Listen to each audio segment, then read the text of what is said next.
A really warm welcome to our event today, which is our formal launch of the Mitigation and Adjustment for Doctoral Education Research Project, findings and recommendations. My name is Dr. James Burford. I'm an Associate Professor of Global Education and International Development at the University of Warwick. I'm also the Deputy Director of the Doctoral Education and Academia Research Centre, also here at Warwick. And joining me today are a number of my colleagues who I will introduce in just a moment. But a really warm welcome to everybody. There's a couple of pieces of housekeeping I want to cover before we get started today. Hopefully you will all be seeing that this is a recorded event. We're recording this event for colleagues who are not able to join us today. And we'll be providing the video and a transcription of the event to colleagues at a later date. So yeah, I'm really thrilled to see so many people here today. The first thing I want to do is to hand over to Rhiannon Martin, who is the head of the Doctoral College at the University of Warwick. And Rhiannon is going to offer some opening remarks and share a little bit about where this project emerged from. So Rhiannon, can I hand over to you? Consider yourself handed over, Jamie. Thanks, Rhiannon. I'm quite sure I don't need to tell most, if not anybody on this call, why we wanted to look into this these areas of mitigating circumstances and reasonable adjustments for doctoral education. And I know Warwick isn't alone in the fact that our approach previously was to say that, well, the PGR is a relatively loosely regulated space in higher education. It certainly is at Warwick. There's a lot of room for interpretation and flexibility, and those are all good and positive things. And those had more or less worked, I suppose. But in the cases where PGRs were coming to us and saying that they needed particular circumstances taken into consideration, particularly when it came to assessment, but not only when it comes to assessment. But we realised that through sort of increasing demands for support from PGRs and indeed from supervisors, that this approach wasn't good enough anymore, and that as keepers of PGR policy in the university, having a role for oversight of the PGR experience and advocacy for PGRs, we really needed to do better and look at this in more anticipatory and terms, and trying to strive for an equitable experience for all PGRs, no matter where they come from, what circumstances they encounter while they're at the university. So we started primarily from the point of view of reasonable adjustments, because that seemed to be a real pinch point. And I'm sure, again, Warwick won't be alone in having increasing numbers of PGRs disclosing a disability of some form. But then that, looking at the policy landscape, which is a very small landscape in Warwick, internally it was also clear that mitigating circumstances more widely had been sort of accounted for undergraduates and taught postgraduates, but not really for postgraduate research students, again because we just thought, well, we're flexible. So these are clearly things we need to address. So what we hope from the research project is not so much that these are the problems, although we're always pleased to know of things we hadn't already thought of, but what recommendations can be made that will help inform a systematic change, so that we're designing the experience rather than leaving it to accident, and that we're implementing best practice, and that ultimately the experience of people who need to highlight mitigating circumstances, who need reasonable adjustments made, that our approach to that is complete. There aren't gaps, there isn't overlap, and it's all done from the point of view of what works best for the PGR. So that's what why we wanted this done, and that's why we're really keen, and where we've started, in fact, sort of looking at some of the recommendations and how we can practically implement them. In some cases, like tomorrow, if there's a viva that needs reasonable adjustments, through to, you know, some of the longer term changes that need to be made to policy and regulation in the university. But so yeah, we're excited to have the recommendations and to do our best with them. Amazing, thanks Rhiannon. And I'll introduce Rhiannon and her role in the project in just a moment. But thanks for starting us off with an understanding of where this project has come from. All right, so as I said, I want to acknowledge and give huge thanks to the entire research team that stands behind this project. As you can see, my name's James Burford, but with me are my colleagues Emily Henderson and Sarah Dahl, who are both from Education Studies at Warwick. Rhiannon is a co-investigator on the project as well, alongside her colleague Daniel Branch, who unfortunately can't be with us today. Also in the room today are the wonderful researchers who work with us on this project, Dr. Minu Bajwa Patel, Dr. Felicity McGowan, and Jess Moody. Really warm welcome to you today, and thanks so much for coming. Matt Phillips, who many of you might have received an email from, was the project officer on this project. And we also were supported in this project with our external partner, the UK Council for Graduate Education, which supported us with public engagement and sector consultation for this project. So a big thank you to all colleagues who have contributed to this work. So I'm going to give you an overview of where we're going in today's presentation. We're going to start with some definitions of mitigating circumstances and reasonable adjustments in the context of postgraduate research. So we all have a platform for understanding what it is that we're talking about. I'll then go over some of the origins and context surrounding the project. I will outline what the project entailed and share some of the findings from our literature review and the wider findings from the project itself. Then I'll pass over to Emily, who's going to run us through some of the key recommendations of the project. And then it will come back to me and I'll talk through some of the next steps that Rhiannon has alluded to for where this work is travelling in Warwick going forward. Then following that, we should have plenty of time for Q&A, which is going to be chaired by Sarah Dahl. And hopefully we'll have lots of great questions and time to discuss the issues that we've raised today. So that's where we're heading for the rest of the session. So perhaps I can start by outlining the... sorry, Sarah, did you want to say something?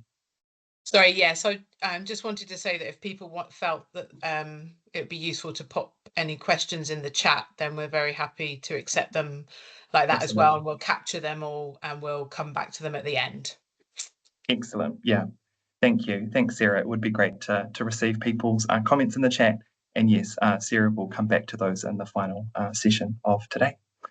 All right, so what I wanted to do is start with some definitions around mitigating circumstances and reasonable adjustments in the context of postgraduate research, just so we're all clear about the phenomena that we're talking about today. So for this project, mitigating circumstances are defined as significant personal difficulties that have an impact on a student's ability to study for or complete academic assessments. They're acute, severe, exceptional, and outside the student's control. Circumstances eligible for mitigating circumstances will usually be unforeseen and will not be possible to cover via reasonable adjustments. So that is one part of the project that we're talking about.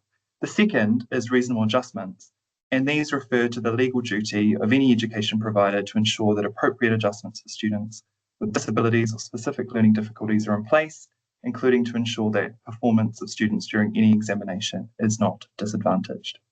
So these are the two phenomena that we are considering today. You might be wondering why we're considering them together, because they are areas that take distinct policy and practice pathways within higher education. And they do, as you can see, arise in response to different legal and institutional considerations. Nonetheless, we're considering them together in this project because reasonable adjustments and mitigating circumstances are often confused in practice in the lives of PGRs themselves, And both of them are also connected to an interest in ensuring equitable and inclusive access and participation in doctoral education. And indeed, some have labelled the formalisation of these policy areas as a form of structural compassion or structural care, and that's how we are bringing these ideas together in this project. All right, so just to follow up on what Rhiannon said, perhaps my story of the origins of the MADE project. So within the Doctoral Education and Academia Research Centre, we initiated contact with our colleagues in the Warwick Doctoral College to ask what were the kind of burning areas that they felt would benefit from greater evidence to support institutional change. And Rhiannon and Dan noted that there was a greater need for clarity around policies, processes, procedures, and a better understanding of what was already going on in the area of reasonable adjustments and mitigating circumstances. And so following on from that work in those meetings, we sought and received some funding from the Warwick Enhancing Research Culture scheme, and we'd like to acknowledge them for supporting this work. And then we set about conducting the study that I'm just about to introduce to you with the support of our external partner, UKCGE, for external engagement. So these were the research questions that guided the project. The first was to understand how UK higher education institutions manage reasonable adjustments and mitigating circumstances for PGRs, particularly in the space of doctoral assessment, and what common issues and best practices emerge from that. The second research question related to how PGR students and staff understand current reasonable adjustments and mitigating circumstances, policies, processes, and practices for PGRs, with a focus on doctoral assessment, and to understand the current barriers to inclusion and opportunities for improvement. And then the third research question sought to understand how PGRs who were requiring reasonable adjustments navigate participation in doctoral studies and assessment, and to what extent and by what means any adjustments are applied in practice. So those were the three questions that really guided our research. And so we understand this to be an exploratory institutional case study, and the study design prioritised generating detailed multi-stakeholder data on the policies, processes, and practices at Warwick, alongside a sector policy review. And the work that we've done has received human ethics approval, and so we are able to publish and share the findings of the study widely. So in terms of what the project itself involved, I won't take up a lot of time here with the ins and outs of this, but I really welcome questions if anyone has them in the Q&A. So we conducted a literature review on existing scholarship on PGRs and reasonable adjustments and mitigating circumstances. We conducted rounds of sector consultation and collaboration with UKCGE. So we had 2 events, one online and one in person in London, which engaged with colleagues in the sector to understand better what were sector-wide challenges and what were some existing best practices that were already being operationalised in the sector. We also undertook a policy review of existing policy documents relevant to PGRs and reasonable adjustments from English higher education institutions. So we looked at 6 institutions in particular, and documents around 50 documents were included in this review. We also undertook some data collection across various Warwick stakeholders. So we undertook key informant interviews with key Warwick staff in relevant roles who were involved in the development of reasonable adjustments and mitigating circumstances policies and their enactment at Warwick. So that was 12 interviews. We also conducted 7 focus group discussions with postgraduate researchers, supervisors, and various relevant department representatives. So that could include directors of postgraduate research, senior tutors, those who have a stake in these issues and enact them in their own departments. And so those 7 focus group discussions were with those 3 different audiences. We also conducted 3 narrative interviews with PGR graduates who had required reasonable adjustments to navigate their PGR journeys and their doctoral assessment. So that encompasses the research design of this study. And as I said, happy to answer any more specific questions about that in the Q&A. So I'll give you a brief summary of the findings of our literature review. What we can see from the existing literature is that reasonable adjustments and mitigating circumstances are evolving domains in terms of both their legal duties and institutional policies. Within the literature, there is a sense that reasonable adjustments and mitigating circumstances frameworks are not always ideal solutions. They often individualize onto students, and where we might be thinking about assessment in broader ways to reduce the need for these kinds of individual responses. Nonetheless, researchers have also argued that there remains a place for reasonable adjustments and mitigating circumstances to address students' needs and to prevent discrimination from occurring. What we can see is that there's a dearth of literature on reasonable adjustments and in particular mitigating circumstances in relation to postgraduate research. More evidence is required, particularly in relation to supervision, pressure on completion times, access to research culture events, conference attendance, those kinds of things. More evidence is also required on the barriers that PGRs face in accessing support for reasonable adjustments and mitigating circumstances. There's a lack of knowledge and information, often unclear processes and issues relating to disclosure. So these are all areas that would benefit from further understanding in the field. Further evidence is also needed on staff attitudes toward reasonable adjustments and mitigating circumstances for PGRs, including dehomogenizing staff into different roles and understanding how staff attitudes play out in practice. There's scant existing literature in relation to PGR assessment for reasonable adjustments and mitigating circumstances. Guidance exists on options for viva adjustments, but there is a need for further evidence to understand processes and actors and how that becomes enacted. And there's also a recognised need for further staff professional development, but some work to do to understand exactly what areas of further development are required. So those are some things we know from the literature. What I'm going to do now is run through some of the findings of our study quite quickly, because I'm anxious to hand over to Emily, who's going to talk through the recommendations in detail. So what our study found is that there are some troublesome perceptions about postgraduate research study. There's a common perception that regulations should be less specific, which can lead to uneven and inequitable implementation of reasonable adjustments and mitigating circumstances for PGRs. So yeah, there's this sort of idea that there's not been this need for formality is something that we are, I think, addressing through the findings of this project. There's a common perception that doctoral study is meant to be hard. And of course, doctoral study is challenging, it's robust, it's rigorous, it's difficult, but really prevalent discourses about the kind of difficulty, the hardest thing you'll ever do, these kinds of ideas have an effect, and they may prevent disclosures and shape staff responses to students who may benefit from adjustments.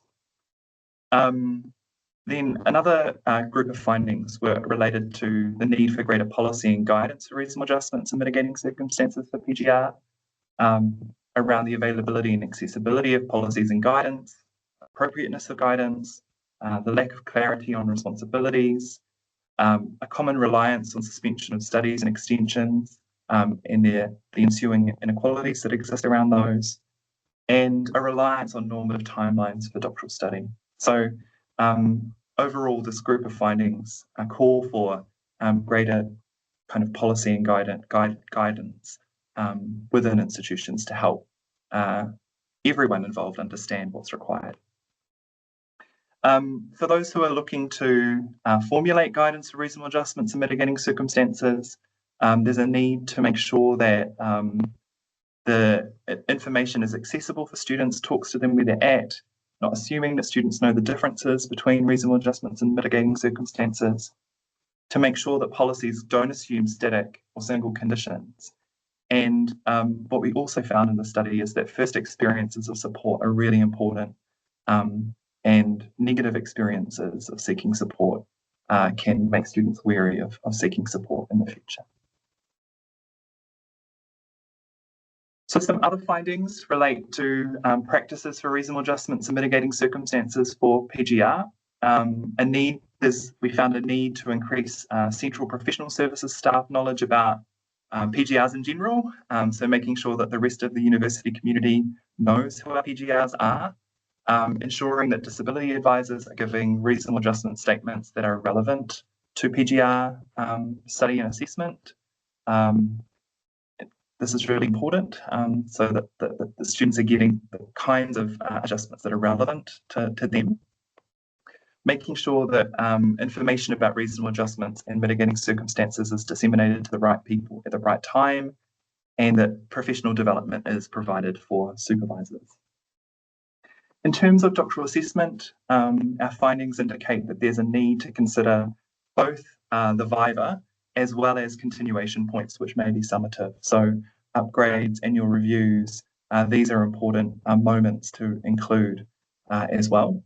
There's a widespread lack of clarity relating to how reasonable adjustments and mitigating circumstances apply to upgrades and vivas, a need for standardization with regard to some supports like viva preparation, mock vivas, and so on. And more debate needed about alternative doctoral assessments and attempts at universal design for inclusion. Often what our study found is that PGRs with reasonable adjustments were managing around the institution for vivas and working informally. And what we're trying to suggest is that these need to be brought into a more formalized process to make sure that they're more consistently applied. The post-viva period is also a period that requires some further attention to make sure that inequalities don't gather there. And then a final set of findings were around doctoral funding and scholarships. There's a common perception that funder requirements were inflexible and some challenges around international students' inequitable access to these funding sources. So I'm going to pause there and hand over to Emily now, who is going to talk through the recommendations of the study. Thank you so much, Jamie, and great to see everyone here. So I'll talk through the recommendations now, and I will do that in brief. So as I've noted here, there are almost 50 recommendations emerging from this project, and we would urge anyone who's thinking about looking into this in more detail to look at the report, which is available open access online, and our briefing, which is targeted specifically at institutions working on this. So our full set of recommendations comprises 5 different groups to which we've targeted our recommendations. So firstly, institutions and departments. Sorry, I've just noticed there's a typo there. Individual staff members, PGR students, the doctoral education sector more broadly, and then researchers in this area. So I'll talk through summary of the recommendations for each of these groups in the next part of the talk. Thank you, Jamie. So I have very much condensed these, and if there are any questions on these recommendations in more detail, please feel free to ask during the Q&A. So in a sense, perhaps the recommendation group that has the most to do is centered around higher education institutions and departments. So the first thing we want to say, and perhaps this sounds obvious, but it's actually a really important point, that departments and institutions in general need to have an eye on their policies and processes where PGR study is concerned. And that's not just specifically around this area of reasonable adjustments and mitigating circumstances. The problem is if the policies and processes are not in place for all kind of general things like upgrades, like assessment, annual reviews, that those students who are working with reasonable adjustments actually can experience a kind of exacerbation of the challenges they're already facing by the policies and processes not working. And this is often at department level, we would say. So that's just something we would highlight. And all students, I've just noticed someone in the chat has written they didn't know that mock vivas were a thing. We believe that all students should have access to doctoral assessment preparation, and that there should be consideration around viva length and breaks across the institution. So this isn't just relating to reasonable adjustments. Secondly, though, we also recommend that policies and regulations around reasonable adjustments and mitigating circumstances within institutions are reviewed, often because PGR study can be not included within these policies, or these policies cannot reflect the specificity of the PGR experience. And something we point to in particular is around evidence requirements that are needed to prove reasonable adjustments or mitigating circumstances, which don't always work within the PGR experience. We would also recommend, and Jamie alluded to this,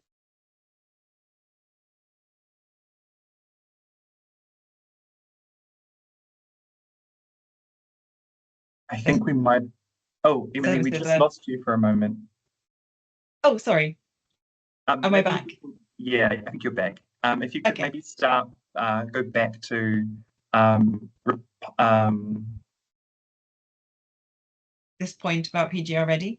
Exactly. Yeah. Thank you. Yeah. Okay. Thank you. If institutions need to ensure that the disability and student support services are PGR ready, that is having an understanding of the PGR life cycle, if you like, that isn't structured around the same terms or the same assessment types or periods as other levels of study. Thinking about PGR related communication, so how the PGR community is communicated with from the institutional and departmental level is already an important thing, because often communications are thought about in relation to undergraduate or master's students and not necessarily how PGR student communication behavior works, if you like. And then there also needs to be, within that communication side of things, clear signposting to reasonable adjustments and mitigating circumstances guidance. Then thinking about PGR assessment, and that includes the final viva as we have in the UK system, but can also include, we have an upgrade earlier on, and also sometimes assessed modules, etc. So thinking about how to make PGR assessment more inclusive, and that includes considering kind of universal accommodations as standard, not something that needs to be requested or known about by the student in question, and also thinking about how how reasonable adjustments are actually implemented within assessment needs more attention. At a wider level, and this came up quite a lot, the idea that institutions need to work on increasing visibility of disabled researchers and think more broadly about an inclusive research culture, actually normalizing discussions around disability and avoiding things like, oh, there's a deficit discourse of this group of people needs special attention, rather normalizing that kind of discussion institutionally, giving different institutional messages. And finally, on this aspect, it's necessary to think about staff training, and particularly staff capacity and confidence around dealing with reasonable adjustments and mitigating circumstances for PGR, so that they're not necessarily shying away from working out exactly how to deal with implementing these kinds of adjustments. It's important that where there is training around disability for staff, that PGR study is thought about. Again, it can be neglected. And when we're thinking about supervisor training for PGR supervision, remembering to include disability within that. So it's a case of trying to hit all the different things within each different area. Thanks, Jamie. So then we move on to two recommendation groups. So the first one is thinking about staff members. And there are lots of different staff that might touch upon this area. We tried to think about all, but in this around thinking of supervised. Sorry to interrupt. You're just getting a little bit garbled. Oh, Yes. Do you want to try saying it again, and we'll see how you sure. go? My Wi-Fi is back and saying it's working, but I don't know. Sorry. Oh, if it just back to you, Jamie. Yeah, maybe it's worth handing back to me now, Emily. I'm happy to go through these other recommendations. So I think where Emily was talking about was the recommendations set for individual staff members. So that includes supervisors, examiners, program officers, project PIs, and others. So there's a need for developing individual knowledge and the ability to advocate for further professional development, to engage with training, development and guidance, and to start conversations about reasonable adjustments and mitigating circumstances with staff and students. There's also opportunities to enhance approaches to PGR supervision to account for reasonable adjustments and mitigating circumstances, including discussions of reasonable adjustments and mitigating circumstances in initial conversations with students, and to avoid assumptions and stereotypes that can arise. We also have a set of recommendations for PGR students themselves to hopefully inspire them to advocate for change within their institutions, developing local knowledge and advocating for change, checking existing guidance and policies, seeking third-party information where appropriate, making good use of peer networks and student representation avenues, and where possible, providing feedback back to the university about their experiences. Emily, I don't know if you're back and if I've missed anything. Maybe not. All right. So then there are a couple of other groups of stakeholders that we've provided some recommendations for. The next one is the wider sector of doctoral education, where some key recommendations are around the common discourses that we can see prevailing in the sector. So there's a need to combat ableism, this idea that PGR is just meant to be hard and suck it up, it's difficult. There's a need to kind of address these discourses because they prevent so many students from disclosing and requesting the kinds of changes that might be necessary for them to participate well.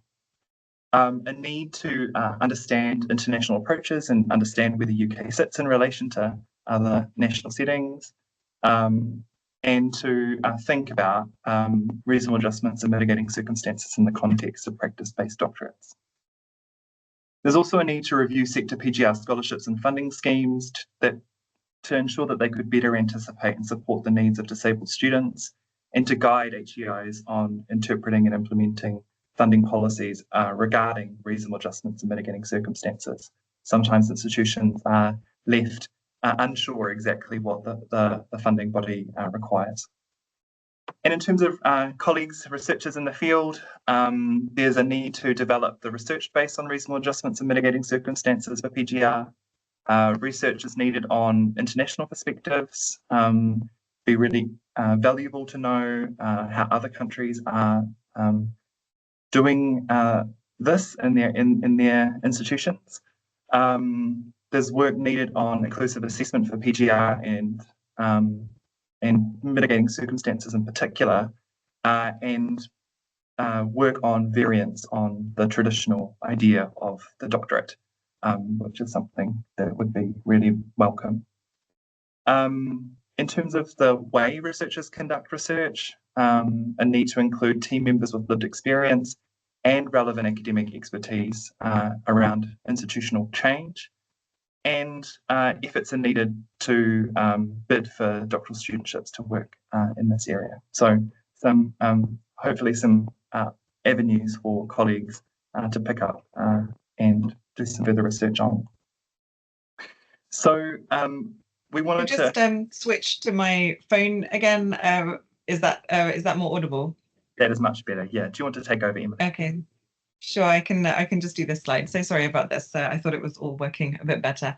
Thanks, Jamie, for stepping in. So just to discuss briefly our project outputs, and I want to express our huge thanks to Julie Monsuy of Active4 Research, who worked with us with great detail and expertise in producing high quality, accessible, readable outputs. So thank you.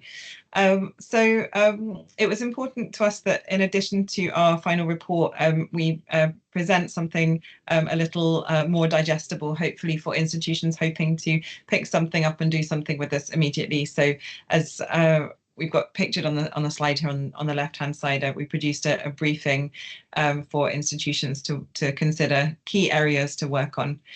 We have a longer but hopefully not too long final report as well, which is open access and presents the full project findings and the recommendations as we've gone through them. And we're currently working on our scholarly outputs.